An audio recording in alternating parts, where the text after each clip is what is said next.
But right now, a guy that is lighting it up at NCAA, a scoring machine, and people in Canada should start thinking about this name for the next World Cup qualifying time, because this guy here is going to put a boatload of goals in as he gets stronger and stronger. Joining us right now from Sigma Academy, Cyle Larin. Kyle, welcome, my friend. Hi, how you doing?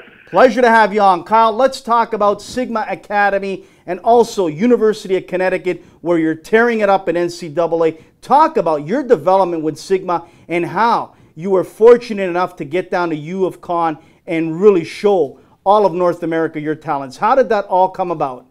I mean, I've been at Sigma for like 7 years now, and all of the things I do on the field came from Sigma and developing over the years. So, and I was lucky enough to get a chance to go to UConn. Coach Tim O'Donoghue recruited me there, Coach Bobby, and they talked. And I went there, and I had a really good year. You know, there's a very professional environment, like at Sigma, very professional too. And the fans are great there. People are great. The coaching staff is great to me. And I just had to get used to the college, the level. And once I got used to it, started scoring goals, and yeah. Kyle, let's talk about how Sigma and their coaches and Bobby and the rest of them got you prepared year in and year out while you were there for the NCAA, and they got you mentally and physically prepared, where right now you are a guy that is on everyone's radar list in MLS. How did they prepare you for this? Over the years, I mean, they made sure I was physically and mentally ready on and off the field. I mean, on the field, when it came to training, make sure everything was right. A lot of the training is footwork, building up plays, and a lot of possession. And yeah. Kyle, today it is so hard to put goals in the back of the net. Whether you're in semi-pro, whether you're in rep, whether you're playing in the World Cup or in the NCAA, it is so hard. How did you yourself personally work on that scoring touch? Obviously, you've had so much success with UConn. How did you work on that? Was that something that you yourself, after maybe training, would work on, just hammering some balls at the net with a goalie, or by yourself? I mean, at first at UConn, I started off slow, and I think I just had to get used to the level of play. And once I get used to the level of play, I got my feet and I started scoring. And I mean, a lot of it from the players on my team too.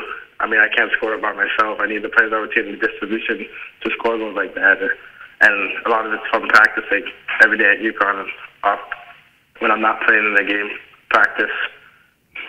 Kyle, how important is it, the communication aspect of the game, playing with Sigma in League One right now with your teammates and also at UConn? How important is it, especially in the position you played, that communication is an important tool with you and your teammates, that you understand each other's situations, where you're going to be, where you want the ball?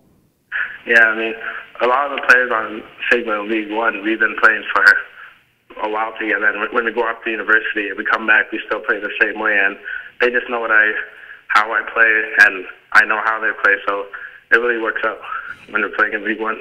Kyle, let's talk about your experience at University of Connecticut. Obviously, when you made your way down there, you're a Canadian kid. I've talked to a lot of Canadian kids that made their way down there. They had to earn the respect from their teammates, a lot of them being American. They're thinking, Canada, what do you know about soccer? All you know about is hockey. How did you gain their respect when you got down there? Did you have to battle them early on and show them, hey, I'm here and I'm here to stay?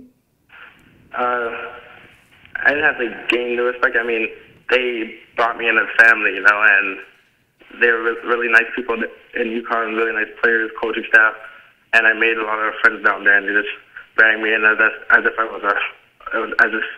one of their brothers, you know. And I just went on the field every day, worked. You know, Kyle, the competition in the NCAA is fierce. I don't have to tell you, but there's so many great programs. So many of those programs, Kyle, have developed players to go on to success in MLS, but right now they've also sent them on to Team USA and are right now getting ready for the World Cup. How great is it, that NCAA feeder system to MLS, to Europe clubs, and how great is it that you're learning through that system as well to help you? I mean, I think it's really good. I mean, the college of NCAA level is really good. It's competitive. Like, you go into every game going in there to win and work your ass off. I mean, and yeah. Cyle, League One in your mind, is this the right league right now in Ontario and in Canada that can help out the young players that aspire to go full pro and not just semi-pro? Yeah, I mean, League One's very good. I mean, a lot of the players in the league are really good players, and I mean, a lot of them come from university. A lot of them used to be pro players. I mean, it's a very competitive league, and I think it will help the development of Canadian young players to go pro later on in their career. Cyle, how amazing was it when you first put on that Canada jersey and you represented the country that I'm pretty sure you and I both love? How amazing was that about 10 days ago?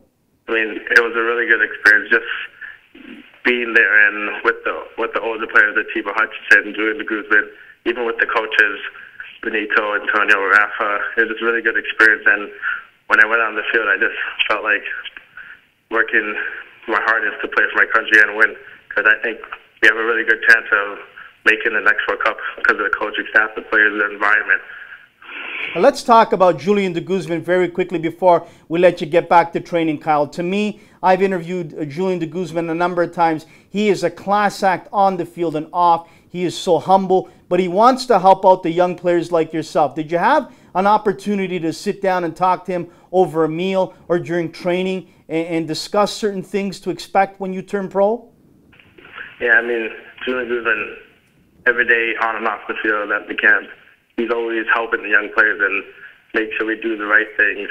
And, I mean, even when I got my first cap, I came on the field, he came right to me and made sure I knew what to do, made sure I was in there and working my hardest.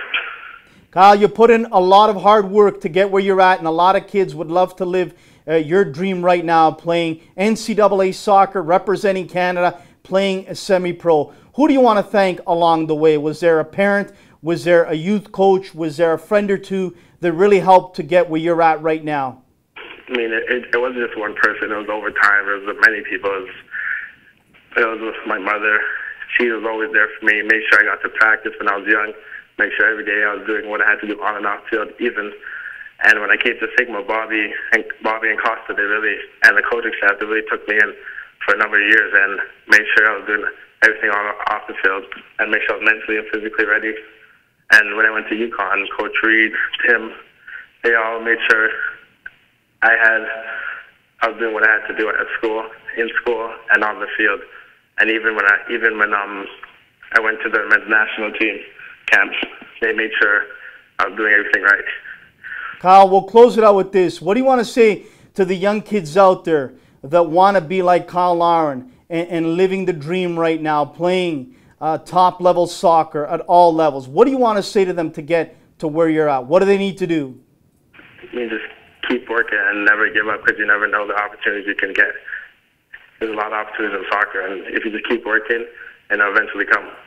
Cyle Larin of Sigma Academy, we thank you so much. Good luck at University of Connecticut. But more importantly, I'm pretty sure you're going to put a lot of smiles on a lot of Canadian soccer fans down the road, and hopefully you help us get back to a World Cup where we desperately want to get. And I believe with your scoring touch, we could go to the next World Cup. Cyle Larin of Sigma, thanks again for taking time out of your schedule. Good luck the rest of the way, my friend.